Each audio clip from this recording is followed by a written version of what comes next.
Ito ay, ano nga ito? Panasonic. Panasonic na F97 ang problema.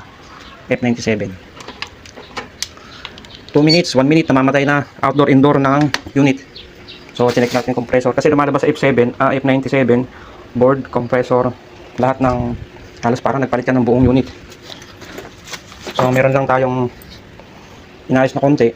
Yung ay pinagbabawal na technique. Dito. F97, okay na yan. Maraming dahilan kasi yun. Board, ang dami. So, Panasonic yun F97. So, ito, babalik na lang natin. Pero okay na yan, yung unit na yan. Ayan F97. Yan ang naging problema ng unit ni sir. 2 minutes, 1 minute, namamatay yung unit niya. On off, on off. Hanggang sa nagbiblink na, lumabas na F97.